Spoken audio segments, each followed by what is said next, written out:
Hi. Some of us have become known as the Church of the Holy Hug around here too.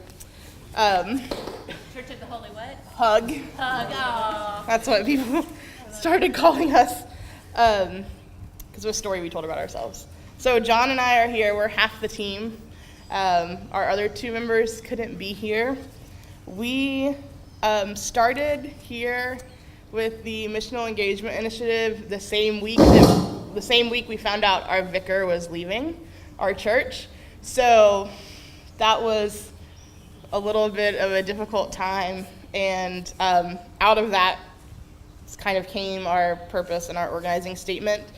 As a Christian family, we want to learn how and where to make a difference in the community through creating a process to engage others and building institutional memory.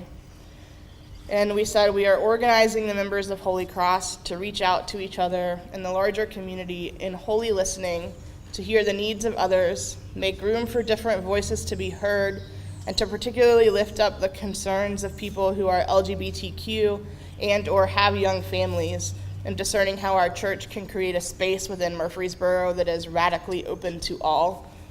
Our mission statement is about welcoming all into grace and conversation with Jesus Christ. That's really important to our church, but as we started having conversations, we determined that there are some people that we welcome better than others, and so we wanted to look at how we might welcome the folks that were not, there wasn't as much space for. And I don't know, we were talking at our table, it's been kind of a difficult ride for us because we have been keeping our church running without a vicar, and so a lot of our energy had to go to that. But MEI process was exciting and useful actually in that because we were able to have space for conversations about things that were really important to us, and we found out that a lot of things that were on the hearts and minds of one another were shared in common, and we hadn't had conversations to reveal that before. One of them was our kind of image for our project was of a school bus. We have a space challenge at our church where, like, I call it a one-room schoolhouse. And one of our team members got this great idea that what we needed to do was get an old school bus and park it next to the church and convert it into more space, especially for Christian education space.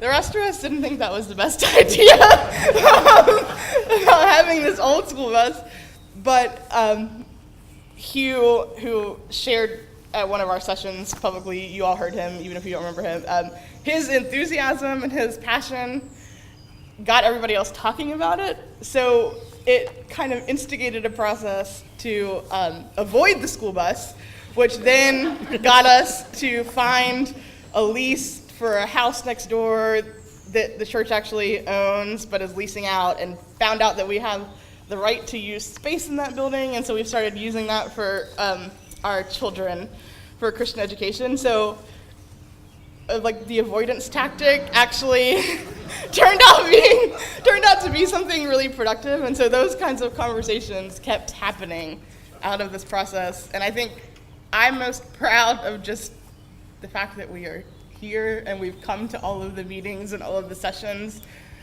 because it's not been an easy period in our life together. So do you have anything else you want to say? No, you pretty much covered it. Okay.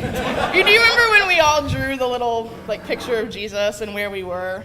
I was the mouth because I'm always the one that's talking, but John's the eyes because he is always noticing and reflecting. So you kind of can see this at play too. I don't know. That's true. So that's us. And we are really excited. Our new vicar is here with his wife, Jim Teets and Sharon Teets.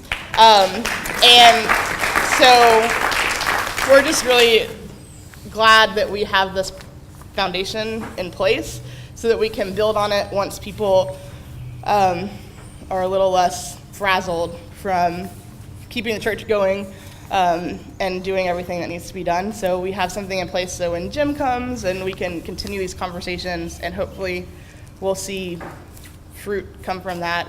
We spent a lot of time at our table talking about that. I'm impatient, and I tend to think that I can get everything done really fast because I just put my mind to it. And I think we're a little disappointed we didn't see more results. Yeah. I know some of you feel the same way, so just felt like we would name that as something to say. I don't know.